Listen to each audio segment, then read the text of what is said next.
ঢাকা চট্টগ্রাম মহাসড়কের কুমিল্লা পদ্মার বাজার বিশ্ববিদ্যালয় এলাকায় ঠিক দুপুর 12:30টার সময় লরির নিচে প্রাইভেট কার চাপা পড়ে ঘটনাস্থলে 4 জন নিহত হয়েছে, কয়েকজন আহত হয়েছে। আহতদেরকে চিকিৎসার জন্য হাসপাতালে প্রেরণ করা হয়েছে। এই মুহূর্তে গাড়িটি এই কাভার ভ্যানটি কিন্তু মূলত দুপুর 12টার দিকে প্রাইভেট কারটিকে সেভ করতে গিয়ে বাম পাশে চাপ দিলেই সিএনজিটি চাপা পড়ে এবং পাশাপাশি উল্টেই কিন্তু ঠিক এই জায়গাটাতেই প্রাইভেট কারটিও চাপা পড়ে যায়। প্রাইভেট কারে থাকা 4 জন কিন্তু ঘটনাস্থলেই নিহত হয়েছে এবং সিএনজিতে থাকা যে কয়েকজন ছিল তারা কিন্তু আহত হয়েছে, তাদেরকে হাসপাতালে প্রেরণ করা হয়েছে।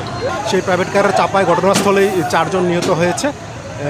আমরা দেখতে পাচ্ছি যে সিএনজিটি কিন্তু এখনও এখানে আছে। প্রাইভেট কারটিকে উদ্ধার করা হয়েছে দুপুর 12টার সময়। 12টার পর 12:30টায় কিন্তু এই দুর্ঘটনাটি ঘটে বলে আমাদেরকে জানিয়েছেন কুমিল্লা ময়নামতি হাইওয়ে থানার ইনচার্জ ইকবাল বাহার মজুমদার।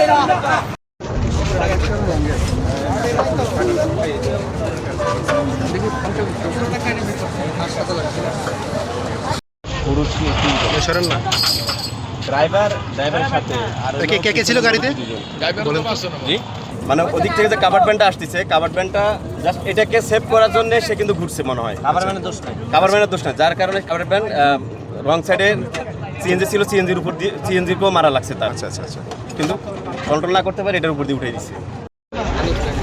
ঢাকা চট্টগ্রাম মহাসড়কের কুমিল্লা পদ্মার বাজার বিশ্ববিদ্যালয় এলাকায় ঠিক দুপুর 12:30টার সময় লরির নিচে প্রাইভেট কার চাপা পড়ে ঘটনাস্থলে 4 জন নিহত হয়েছে, কয়েকজন আহত হয়েছে। আহতদেরকে চিকিৎসার জন্য হাসপাতালে প্রেরণ করা হয়েছে। এই মুহূর্তে গাড়িটি এই কাভার ভ্যানটি কিন্তু মূলত দুপুর 12টার দিকে প্রাইভেট কারটিকে সেভ করতে গিয়ে বাম পাশে চাপ দিলেই সিএনজিটি চাপা পড়ে এবং পাশাপাশি উল্টেই কিন্তু ঠিক এই জায়গাটাতেই প্রাইভেট কারটিও চাপা পড়ে যায়। প্রাইভেট কারে থাকা 4 জন কিন্তু ঘটনাস্থলেই নিহত হয়েছে এবং সিএনজিতে থাকা যে কয়েকজন ছিল তারা কিন্তু আহত হয়েছে, তাদেরকে হাসপাতালে প্রেরণ করা হয়েছে।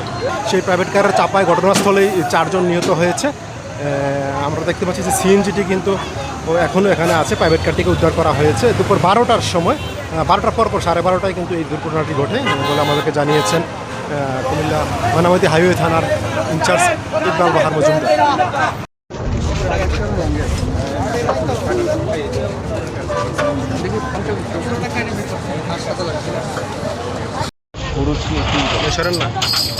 ড্রাইভারের সাথে কে ছিল গাড়িতে? মানে ওদিক থেকে যে কাভার ভ্যানটা আসতেছে, কাভার ভ্যানটা জাস্ট এটাকে সেভ করার জন্য সে কিন্তু ঘুরছে মনে হয়। কাভার ভ্যানের দোষ নাই, যার কারণে কাভার ভ্যান রং সাইডে সিএনজি ছিল, সিএনজির উপর দিয়ে সিএনজিকেও মারা লাগছে তার। আচ্ছা কিন্তু কন্ট্রোল না করতে পারে, এটার উপর দিয়ে উঠে দিচ্ছে।